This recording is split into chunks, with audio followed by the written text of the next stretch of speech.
ఒక 6 లక్షణాలు చెబుదామండి. యువతరము సహా పెద్దవాళ్ళు సహా అందరూ ఆలోచించండి. మా చిన్నప్పుడు నీతి చంద్రికలో చదివాం వీటిని. ఈ 6 దుఃఖభాగులగుదురు అంటాడు ఆయన. 6 మనుషులు ఎప్పుడు దుఃఖపడుతూనే ఉంటారట. ఆ 6 లక్షణాలు మనలో లేకుండా చూసుకోవాలండి. ముఖ్యంగా యువతరం ఆలోచించండి. పెద్దవాళ్ళకు కూడా వర్తిస్తాయి ఇవి. 6 లక్షణాలు మనలో లేకుండా చూసుకోవాలి.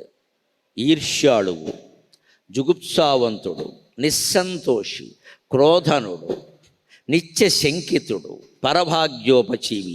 ఈ 6 దుఃఖభాగులగుదురు అంటాడు. ఈర్ష్యాళువు, ఈర్ష్య అంటే అసూయ. చాలా పెద్ద కోటీశ్వరుల్లో కూడా, రాజకీయవాదుల్లో కూడా, మాలాంటి పండితులలో కూడా అందరిలోనూ కనపడేది ఈ దిక్కుమాలిన అసూయ.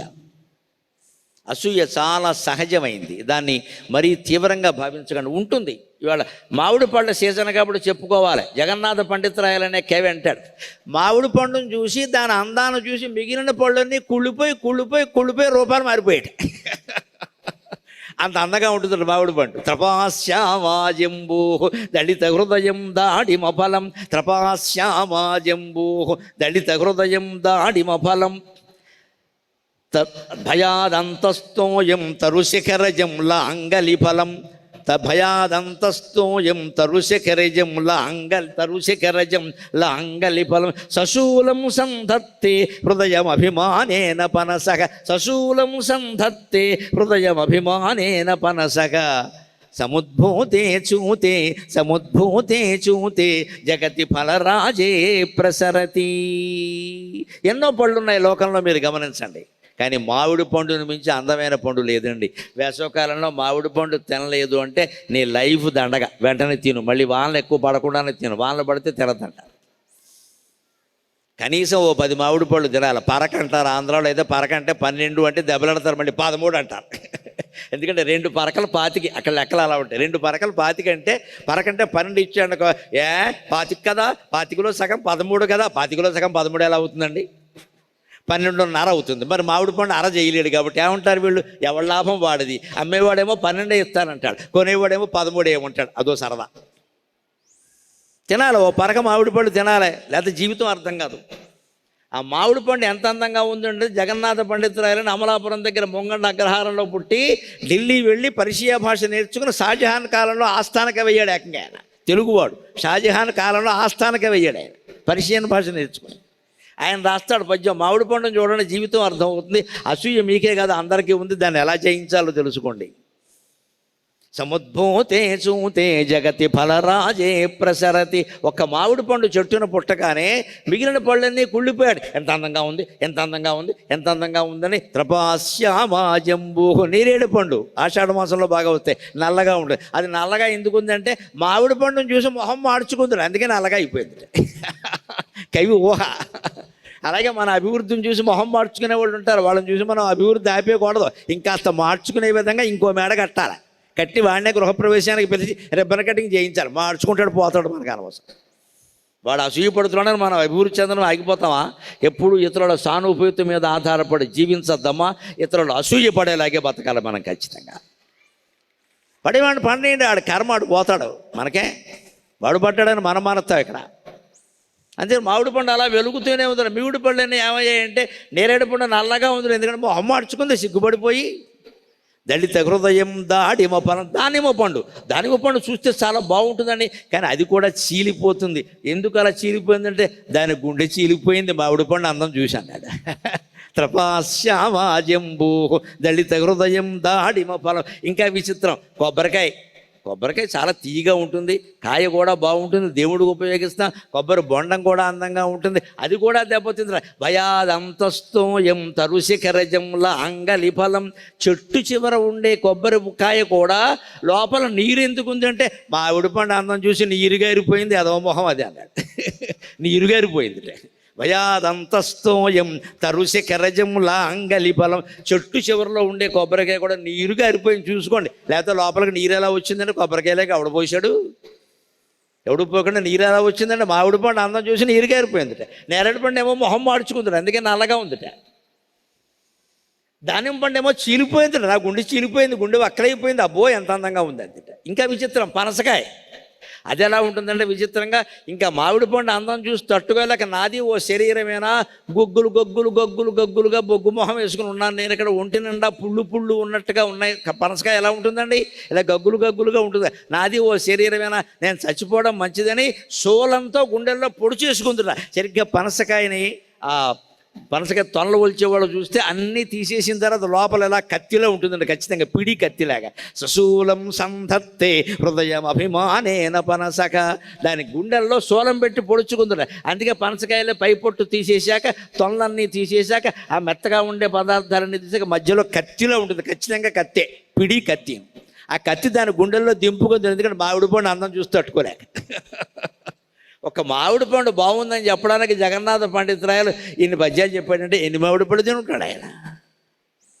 తినాలి, తినే పళ్ళు తినాలి. అది పడదు ఇది పడదు, ఏం పడతా నీకు ఈ ప్రపంచమే పడదు, ఎందుకు వచ్చిన గొడవ? ఏమీ తినకుండా, ఏమీ కట్టుకోకుండా, ఏమీ ఆనందించకుండా జీవితం ఏమిటండి, నాకు అర్థం కాదు అసలు. ఏ ఋతువులో కాసే ఫలాలు ఆ ఋతువులో తినాలి, ఏ ఋతువులో పూసే పువ్వులు ఆ ఋతువులో ధరించాలి, దేవుడికి కూడా ఆభరణాలుగా అలంకరించాలి. ప్రకృతిని ఆస్వాదించకపోతే మనం ఎందుకంటే ఇక్కడ అంచేది అసూయ పడేవాళ్ళు ఉంటూనే ఉంటారు. సహజంగానే ప్రకృతిలో అసూయ అనేది ఉంది, దానికి మనం కంగారు పడకూడదు. అందుకే ఈర్ష్యాడుత్వం పనికిరాదు. మనం ఎవరిని చూసి అసూయ పడద్దు. అలాగే చూసి ఎవరైనా అసూయ పడుతుంటే వాళ్ళ కర్మ వాళ్ళది, వదిలే, దాని గురించి నువ్వు ఆలోచించు. వాడు అసూయను తగ్గిద్దామని వాడితో ఇష్టంగా ఉందా వద్దా, ప్రయత్నమే వద్దు. నువ్వు ఎంత ప్రయత్నించినా వాడు ఉండడు. ఈర్ష్యాలు ఎప్పుడూ సుఖంగా ఉండలేడు. జుగుప్సావంతుడు, దయచేసి గమనిద్దాం. జుగుప్స అంటే అసహ్యం. ఎప్పుడు ఆచారం మంచిదేనండి, పెద్దలకి నమస్కారం పెట్టి కోరుతున్నా, చాదస్తం అవ్వకూడదమ్మా. అది ఆచారం చాదస్తం కాకూడదు. కొందరు పాపం పెద్దవాళ్ళకి, ఏజ్డ్ వాళ్ళకి 70 ఏళ్ళు దాటాక ఏమవుతుందంటే, ముఖ్యంగా మగవాళ్ళకంటే ఆడవాళ్ళకి చాదస్తం పెరిగిపోతుంది. అది అక్కడ ఉండకూడదు, ఇది ఇలా ఉండకూడదు, అది ఇలా తొడవకూడదు, అది పనికిరాదు, ఇది మంగళవారం శుక్రవారం, ఈ లెక్కలు ఎక్కువైపోతాయి. ఇక్కడ చంపేస్తారు పట్టుకొని. ఇక్కడ ఈ కొత్త కోడళ్ళు కాపరాలు చేయలేరు, వెంటనే మొగుడు గిలుతారు, పోరా అబ్బాయి. అదిగో కోళ్ళ కొడుకుని విడగొట్టేసి, నీ చేతస్థం వల్లే విడగొట్టింది. ఎందుకు అంత చేతస్థం? ఈ చేతస్థం వెనకాల నన్ను పెద్దలు మన్నిస్తే ఒక మాట చెబుతా, నా మాట ప్రకారం జరగాలి అనే అహం ఒకటి ఉందమ్మా, అది మనం తగ్గించుకుంటే తప్ప కాపరాలు బాగుండవు. కేవలం యువతరాన్ని మాత్రమే అనద్దు, పెద్దవాళ్ళ లోపం కూడా చాలా ఉంది. మనం సర్దుకోలేకపోతున్నాం. అసలు ఈనాటి యువతరంతో ఎలా ఉండాలో మనకు తెలియడలా. వాళ్ళు ఏం కోరుకుంటారు అంటే, 25 ఏళ్ళు దాటాయంటే అమ్మాయి అయినా అబ్బాయి అయినా లీవ్ మీ అంటాడు. Leave me, let him go, వెళ్ళని. ఎంతకాలం ఉపదేశిస్తారండి? అమ్మా నాకు తెలుసు నీ జాగ్రత్త కోసం చెప్పానమ్మా, చూసుకో, అయిపోయా. ఓ దెబ్బ తగిలితే వాడికి తెలియదా? విపరీతంగా ఉపదేశాలు చేసామనుకోండి, ఈ పెద్దవాళ్ళు ఇంట్లో ఉండొద్దు అనుకుంటున్నారు వాళ్ళు. ఇవాళ ఈ శుద్ధి భరించలేకపోతున్నారు. ఇక పూజో క్రతువో ఏదైనా పెట్టామంటే ఇంక వీళ్ళ మాటలు ఇంకా మామూలుగా ఉండవు. ఇంకా 3 రోజులు బట్టి మాట్లాడతారు ఇక్కడ. ఎందుకంత? వాళ్ళు ఏదో చేసుకునేవచ్చు కదా. ఓ మంత్రజపం చేయాలి, శుభ్రమైన బట్టలు ఉంటే చాలు, పట్టుబట్టే కట్టు, గోచియే పెట్టు అని పెట్టక్కల, వాడు మొత్తం మానేస్తాడు. అయిందా? సర్వమంగళ నామాసీత, గోచి నువ్వు పెట్టుకో అంటాడు. ఏం పోయింది? వాడు స్నానం చేశాడు, ప్యాంట్ వేసుకున్నాడు, చేయని జపం చేయని, ముందు కూర్చుని చేయని, తర్వాత నెమ్మదిగా వాడే తెలుసుకుంటాడు. ఏదో రకంగా జపం నడవాలి, పూజ నడవాలి. వాడికి అనువైన డ్రెస్సు, వీళ్ళు పంచి కట్టమంటే ఎవడు కడతాడండి? చీర కట్టమంటే కట్టే ఆడాళ్ళు ఎంతమంది ఉన్నారమ్మా? లేదా ఏదో డ్రెస్ అని మొదలెట్టారు ఇక్కడ. మా కాలంలో చీరలు కట్టి, ఆ కాలం మారిపోయింది, ఏం చేస్తాం? చూసి ఊరుకోవడమే. సంతోషం. ఇంకా చెడిపోకుండా ఉంటే చాలు, అంతకంటే ఏం అక్కర్లేదు. మొన్న నేను కార్యక్రమం ముగించుకుని పెడుతుంటే ఒక చిత్రం జరిగింది. అక్కడెక్కడ మధ్యలో 1 నిమిషం ఎంతో ఆపాం.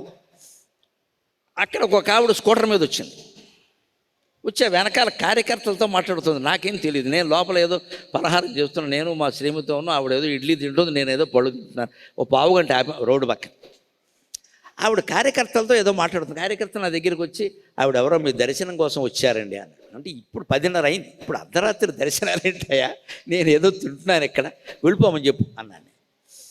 అంటే ఆవిడ బాధపడుతున్నారండి. అక్కడికి మేము మాట చెప్పామండి. ఆవిడ పైన చున్నీ లేకుండా ఉందిట, నాకు తెలియదు ఆ విషయం, వీళ్ళకి చూశాను. చున్నీ లేకుండా ఉంటే గురువుగారు ఒప్పుకోరు, కోప్పడతారని చెప్పి పంపేద్దామని చూసామండి. ఆవిడ చాలా గొప్ప భక్తురాలండి బాబు. అర్జెంటుగా పైకి 16 అంతస్తులకు వెళ్ళిపోయి చున్నీ తెచ్చుకొని వచ్చింది ఆవిడ. నమశివాయ. పోనీ నా వల్ల సమాజంలో కొన్ని మార్పులు జరుగుతున్నాయి రా అనుకున్నాను నేను అప్పటికప్పుడు. 16 అంతస్తులు ఉంటుంది, అది పెద్ద అపార్ట్మెంట్లు అవి. ఇక్కడ వాచ్మెన్ని పిలిచి మా ఇంటికి వెళ్ళు, మా అమ్మాయి ఉంటుంది, చున్నీ పట్టుకురా, నా గురువుగారి దర్శనం కావాలి, ఎందుకంటే తెల్లారితే నా పుట్టినరోజు, ఆయన అంటే నాకు చాలా ఇష్టం అని అక్కడి నుంచి చున్నీ తెప్పించుకొని వేసేప్పుడు కార్యకర్తలకు చెబితే, ఇప్పుడు ఆ చున్నీ వేసినామండి కనపడమనవయ్యా, అలవేలు మంగాదేవితో సమానం అని చెప్పాను. మరి ఆ కోసం అంత కష్టపడి మార్చుకున్న తర్వాత నేను దర్శనం ఇవ్వాలి కదా. ఇప్పుడు ఏమంతే అంత గర్వం నాకు మాత్రం దేనికి ఇక్కడ. పోనీ కార్యక్రమం అంటే లోకంలో మార్పులు జరగడం. నిన్న కూడా ఎయిర్పోర్ట్లో నేను చూశాను, రాజమండ్రి వెళ్ళాను పని మీద. రాజమండ్రిలో ఓ 25 ఏళ్ళ అమ్మాయి అక్కడ దూరంగా కూర్చుని ఉంది, నన్ను చూస్తోంది, ఆసక్తిగా చూస్తోంది, దగ్గరికి రాలేకపోతుంది, రావాలని ఉంది. సరే నాకు పిలవాల్సిన పని నాకేముంది, నేను అలాగే మొత్తమే ధైర్యం చేసింది, వచ్చి నమస్కారం గురువుగారు, నేను అమెరికాలో ఉంటానండి, ఇవన్నీ వింటూ ఉంటే సంతోషం అమ్మా అన్న. ఏం లేదండి, మొహాన్ని బొట్టెట్టుకోలేదండి, అందుకని మీరు ఏమైనా అంటారేమో రాలేదండి. పోనీ బొట్టెట్టుకోకపోయినా పెట్టుకోనందుకు బాధపడుతున్నావమ్మా, అంతే చాలు, ఈసారి నుంచి పెట్టుకో అని చెప్పాను. ఏమంటాం, తిడతామా? కానీ బొట్టు పెట్టుకోకపోవచ్చు, చున్నీ వేసుకోకపోవచ్చు, ఆ మనస్సులో అభిమానం ఎలా ఉందంటే, నేనేమన్నా సినిమా స్టార్నా, క్రికెట్ స్టార్నా, సనాతన ధర్మం గురించి మాట్లాడేవాడి మీద ఇంత అభిమానం అంటే, నేను ఇవాళ యువతానికి కూడా చిన్నవాళ్ళైనా ఆశీర్వదించి చెబుతున్నానమ్మా, వాళ్ళ గుండెల నిండా సనాతన ధర్మం ఉంది, మాకు చెప్పేవాళ్ళు కావాలని కోరుతున్నాను. అందుకే నేను పెడుతుంటే వస్తుంటే యువతరమే దండం పెడుతున్నారు. మళ్ళీ విచిత్రం, ఇందాక కూడా చూసాం, 3 ఎక్కారు బండి, 3 దండాలు ఎట్టారు, 3 ఎక్కడం మానలా. అది నాకు అర్థం కాదు, అది ఎప్పటికీ నాకు అర్థం కాదు. నాకు దండం పెడతావు, నేను చెప్పింది వినవు, కానీ అభిమానం ఉంది అట్లా నిలబెట్టి. నేను కూడా ఇలా అన్నాను, నా సొమ్మేం పోయింది. ఏ ఎన్నికల్లోనూ పోటీ చేయకుండా, ఏ సినిమాలు లేకుండా, ఏ రాజకీయాలు లేకుండా అంత ఇమేజ్ బయట ఉంటే అమ్మవారు ఇచ్చిన అదృష్టం అంటే యోగం, దాన్ని ఎందుకు కాదన్నారు. దానివల్ల లోకానికి మేలు జరిగితే నాకు అంతే చాలు. 10 మంది మారినా మంచిది, ఇన్ని వేల మందిలో 10 మంది మారినా మంచిది, సంప్రదాయాలు పాటిస్తే మంచిది. అందుకే పెద్దవాళ్ళకి దండం పెట్టి కోరుతున్నా, చాదస్తం వదిలిపెట్టండి. ప్రతిదానికి అది కుదరదు, ఇది ఆచారం కుదరదు అని అనకండి. వాళ్ళకి తోచినట్టు చేయనివ్వండి, శుభ్రతగా ఉంటే చాలు, చెడిపోకుండా ఉంటే చాలు. ఈర్ష్యాలు, జుగుప్సావంతుడు. ఇంకో మాట, 3వ లక్షణం ఉండకూడదు, నిస్సంతోషి. కొన్ని మనస్తత్వాలు ఎలా ఉంటాయంటే, పెద్ద చిన్న లేదు, అందరూ ఉంటాయి. ఏం చేసినా సంతృప్తి ఉండదండి, ఎప్పుడూ అసంతృప్తి మాటలే, నెగటివ్ కామెంట్. ఓ పెళ్ళికి వెళ్ళొస్తారు, పెళ్ళి బాగా జరిగింది కదా అని భార్యో భర్తో అంటే, ఈ పక్క అయినా ఏమంటే, వాళ్ళ తాలకాయ వాళ్ళు ఏం చేశారు అని ఏదో అంట. ఏం లేదు, ఈయనకి సరైన మర్యాద జరగల, అంతకంటే లేదు అక్కడ, ఆ పెళ్ళి పాడైపోయినట్టే. ఇంట్లో ఏది జరిగినా అంతే. ఈ నిస్సంతోషి, ఎప్పుడు సంతోషం అనేది లేకుండా వంకలు పెట్టడం ఉందే, ఇది ఉంటే జీవితం నడవదండి. క్రోధనుడు, ప్రతిదానికి కోపం వచ్చేస్తుంది ఒక్కో పెద్ద మనిషికి, ఆడ మగ అందరికీ వస్తుంది, అది పనికిరాదు. అలా ఉంటే ఉద్యోగాలు కూడా చేయలేవు. ఆ కోపం తగ్గించుకోవాలి, కోపం వల్ల పనులు కాకపోగా చెడిపోతాయి. అంతేకాదు నిత్య శంకితుడు, ప్రతిదాన్ని అనుమానించడం, ఇది కూడా నెగిటివే. ప్రతిదాన్ని అనుమానించడం, అలా చేస్తే ఏమవుతుందో, ఇలా చేస్తే ఏమవుతుందో, వాళ్ళు అలా మాట్లాడుతున్నారంటే వెనకాల ఏదో ఉంది. ఏమీ లేదు, వాళ్ళ ఇంటి గోడ ఉంది అక్కడ, ఏం లేదు వెనకాల, నువ్వు అంతే ఎందుకు కంగారు పడతావు? ప్రతిదానికి శంక ఉంటే పనులు నడవవు. చివరిది పరభాగ్యోపజీవి, ఇతరుల సంపాదన మీద ఆధారపడి బతకడం, అది హీనమైందే కదా. 25 ఏళ్ళు దాటిన అమ్మాయిలు, అబ్బాయిలు అందరూ తల్లిదండ్రుల సొమ్ముతో బతకూడదు, ఏదో ఒక రకంగా కష్టపడి సంపాదించుకునే బతకాలి ఖచ్చితంగా. వాళ్ళకే 10 రూపాయలు ఇచ్చేలా ఉండాలి, కానీ మీరు పంపిస్తూనే ఉండండి, మేము తింటూనే ఉంటాం అన్నట్టుగా ఉండకూడదు. అదే పరభాగ్యోపజీవి. అటువంటి వాడిని భార్య కూడా గౌరవించదు, భర్త కూడా గౌరవించదు. ఏదో ఉండాలి, ఇక్కడ సంపాదన ఉండాలి ఏదో ఒక రకంగా. అందుకే మన పిల్లలు ఇక్కడి నుంచి అమెరికాలో వెళ్ళిన వాళ్ళని చూడండి, వాళ్ళు బీటెక్ చదువుతారు, ఎంఎస్సి చేస్తారు, సాఫ్ట్వేర్ ఉద్యోగాలు ఏవో చేస్తారు, ఎంఎస్సి చేస్తారు చదువుకునేవాళ్ళు. ఎంఎస్ చేసినా కూడా రాత్రిపూట వెళ్ళి హోటల్లో పనిచేస్తాడు. ఎందుకంటే ఆయన సంపాదన ఆయన సంపాదించుకుందాం, తండ్రికి భారం కావద్దు. తండ్రికి భారంగా ఏ పిజ్జాలో ఏవో బర్గర్లో డెలివరీ చేస్తాడు ఇంటికి, స్విగ్గీ బాయ్ కింద. మరి ఎంఎస్ చేసిన వాడు స్విగ్గీ బాయ్ కింద, అతను ఏమనుకుంటాడంటే డిగ్నిటీ ఆఫ్ లేబర్. అమెరికాలో గొప్పతనం అది, డిగ్నిటీ ఆఫ్ లేబర్. ఏ పని చేసినా అది తప్పుడు పని కాకపోతే వాళ్ళు గౌరవిస్తారు. మన దగ్గర ఏమిటంటే, ఎంత చదువు ఎందుకు ఇక్కడ వాచ్మన్ ఉద్యోగం, వాచ్మన్ ఉద్యోగం కాదా, వాడికి ఇష్టమైన చెబుతున్నాడు, చేయనివరాదా? వాడు ఎక్కడో చదువుకుంటాడు, ఆ ఫీజు కట్టడం కోసం వాచ్మెన్ ఉద్యోగం చేశాడు, తప్పే ఉంది. మా అబ్బాయి వాచ్మెన్ అని చెప్పడానికి మనం భయపడిపోతాం, సిగ్గుపడిపోతాం. వాళ్ళు అలా భయపడరండి. అమెరికా ప్రెసిడెంట్ కొడుకు కేవలం సెక్యూరిటీ గార్డ్ అయినా సరే, yes my son is like that, is earning on his own అంటాడు ఆయన ఏం బాధపడ్డావు. ఈ డిగ్నిటీ ఆఫ్ లేబర్ అమెరికా నుంచి మనం నేర్చుకోవాలమ్మా ఖచ్చితంగా. ప్రతి పనిని గౌరవించాలి, ప్రతి పనిని గౌరవించాలి. డబ్బు సంపాదించే పని, సంపాదించని పని, ఎక్కువ సంపాదన తక్కువ సంపాదన, వాడి కాళ్ళ మీద వాడు నిలబడ్డాడు, అది చాలు, మనకి ఇంకేం అక్కర్లేదు. ఇక్కడ ఇంకొక మాట చెప్పుకొని 5 నిమిషాల్లో మనం సెలవు తీసుకుందాం. సారాంశప్రాయంగా లోకజ్ఞానం అంటే సనాతన ధర్మం నుంచి మనం గ్రహించవలసింది ఒకటే, అకృత్యం నైవ కర్తవ్యం, అకృత్యం నైవ కర్తవ్యం ప్రాణత్యాగేప్యుపస్థితి, నచ కృత్యం పరిత్యాజ్యం ఏష ధర్మ సనాతనః. అకృత్యం నైవ కర్తవ్యం, ఎట్టి పరిస్థితుల్లో సనాతన ధర్మాన్నే మనం పాటించాలి అంటే ఇష్టానికి ప్రాధాన్యం వేయదు, దయచేసి ధర్మానికి ప్రాధాన్యం వేయండి. పెద్దవాళ్ళకి సేవ చేయడం ధర్మం అంటే ధర్మమే, అంతే.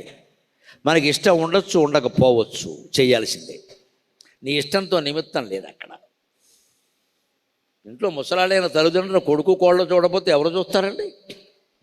వాళ్ళకేదో వృద్ధాశ్రమం పెట్టడం, ఏసీ ఉంది, మీ ఏజ్ వాళ్ళు ఉంటారు, ఎంత ఏజ్ వాళ్ళు ఉన్నా సరే తన మనుషులు లేకపోతే కష్టం అమ్మా. నేను ఇవాళ పేపర్లో చదివి ఆశ్చర్యపోయా, ఎలా కూడా ఉన్నారా అని. ఓ పెద్ద ఆయన ఫోన్ పాడైంది అని రిపేర్ షాప్కి తీసుకెళ్ళేట. నా ఫోన్ పాడైందండి చూడండి కొంచెం అని. అతను పాపం అన్ని చూశాడు, విప్పు చూశాడు, తీగలు చూశాడు, అన్నీ చూశాడు, బ్యాటరీ తీశాడు, మళ్ళీ వేశాడు. బాగానే ఉందండి మీ, లేదండి పాడైందండి చూడండి చూడండి అని. పాపం అతను 2-3 షాపులు తిరిగిన అందరూ మీ ఫోన్ బాగానే ఉందండి, బాగానే ఉందండి, ఏం పాడవలేదు అన్నట్ట. అది ఎందుకండి అలా ఫోన్ పాడైంది అనుకుంటున్నారు, బాగానే ఉంది కదా అంటే అన్నట్ట. నా కొడుకు నాకు వారానికి ఒకసారి ఫోన్ చేసేవాడు, ఈ మధ్య 6 నెలలైంది చేయడం మానేశాడు, ఫోన్ పాడైందేమో అని అనుకుంటున్నాను నేను అన్నట్ట. ఫోన్ పాడవలేదండి, కొడుకే పాడయ్యాడు. వాడు చేయడం మానేశాడు. పాపం ఈ పెద్ద ఆయన ఏమనుకుంటే ఫోన్ పాడైందేమో, సిగ్నల్ కలవట్లేదేమో అనుకో. సిగ్నల్ కలవడం లేదు అక్కడ, వాడే కలవడం మానేశాడు. అయ్యా మీకు చెప్పలేం పెద్దవాళ్ళు, మీ అబ్బాయి లోపం ఉండేది ఫోన్ లోపం కాదు. ఇవాళ పెద్దవాళ్ళ అవస్థ అదండి. ఎక్కడో దూరదేశంలో ఉంటుంటే వీళ్ళు ఆశించేది ఏముంటుంది ఇక్కడ? వారానికో రోజు విడిచి రోజో ఒకసారి ఫోన్ చేసి తల్లితో తండ్రితో ఓ 10 నిమిషాలు మాట్లాడితే ఆనందిస్తారు. దానికి కూడా ఖాళీ లేని కొడుకు కూడా ఒక కొడుక, కూతురు ఒక కూతురా. అకృత్యం నైవ కర్తవ్యం, అసలు ఇక్కడి నుంచి వెళ్ళడమే పెద్ద తప్పు అయింది. అక్కడ ఏమవుతుందో చూడండి, ఏమో సుఖంగా లేరు ఎవరు. వచ్చేది ఇప్పుడు 40% ఎన్ఆర్ఐలు వచ్చేయడానికి సిద్ధంగా ఉన్నారు, అవకాశాలు లేక, అంతే. ఇక్కడికి వస్తే ఏమైపోతుందో అని భయపడుతున్నారు, లేదా వచ్చేయడానికి సిద్ధంగా ఉన్నారు. అక్కడ వాళ్ళు ఏమో సుఖంగా లేరు. అంటే తల్లిదండ్రుల పట్ల, సమాజం పట్ల, అందరి పట్ల, ఇక్కడ అందరూ ఇన్ని 750 కుటుంబాలు కలిసి ఉంటున్నాయంటే దీని పట్ల కర్తవ్యం ఉంటుంది మనకు, సామాజిక బాధ్యత. ఆ బాధ్యత కలిగి ఉండాలి. అందులో అకృత్యాలు పనికిరవు. అకృత్యం నైవ కర్తవ్యం ప్రాణత్యాగేప్యుపస్థితే, ప్రాణం పోయినా సరే చెయ్యకూడని పని చెయ్యొద్దు. నచ కృత్యం పరిత్యాజ్యం, చేయవలసిన పని మానద్దు. ఏది చేయవలసింది, ఏది చెయ్యకూడనిది ఏంది, ఈ సాగిన ప్రసంగంలో మీకు ధర్మం కారణంగా అర్థం అయ్యే ఉంటుంది, అనుమానం వెళ్ళేది. ఇంకా ఆ ధర్మానికి ప్రాధాన్యం ఇచ్చి ఇష్టాన్ని తర్వాతి మాటగా చూసుకుని మనం పాటిస్తూ ఉన్నట్లయితే చాలా ఖచ్చితంగా పెద్ద హిందూ ధర్మాన్ని మనం లోకజ్ఞానానికి జోడించి లోకంలో మనది విజయం అన్నట్టుగా మనం ప్రవర్తించవచ్చు, అభ్యంతరం ఏం లేదు. ఇప్పటికీ ఇవన్నీ పాటించదగిన ధర్మాలే కానీ అసాధ్యాలు అభేద్యాలు ఏం లేవు ఇందులో. అలా మీరు ధర్మ మార్గంలో నడుచుకోవడానికి, అనేక అనారోగ్యాల బారిన పడకుండా తప్పుకోవడానికి, ధైర్యంగా జీవించడానికి నా ఈ ప్రసంగం ఏమాత్రం ఉపయోగపడినా నేను ధన్యుణ్ణి. నేను మాట్లాడడానికి, మీరు వినడానికి ఉపయోగపడిన తెలుగు భాష మరింత ధన్యమైనట్టు లెక్క. స్వస్తి.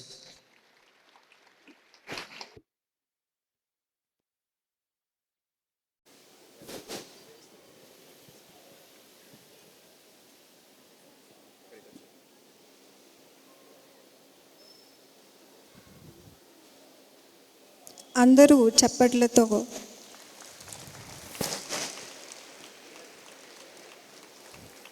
అలాగే ట్రెజరర్ శ్రీ అప్పిరెడ్డి గారిని మొక్కను అందజేయవలసిందిగా కోరుతున్నాము.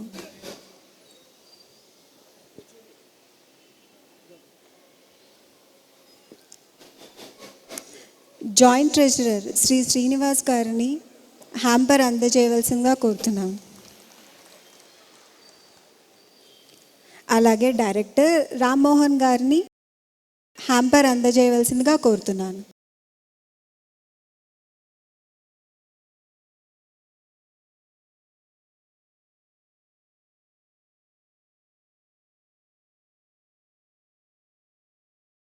చప్పట్లతో అందరూ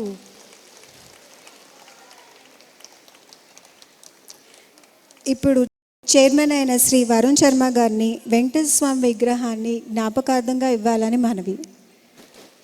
అందరూ చప్పట్లు కొట్టాలండి. ఇంత మంచి ప్రసంగాన్ని మనకి ఇచ్చారు, చప్పట్లు కొట్టాలి.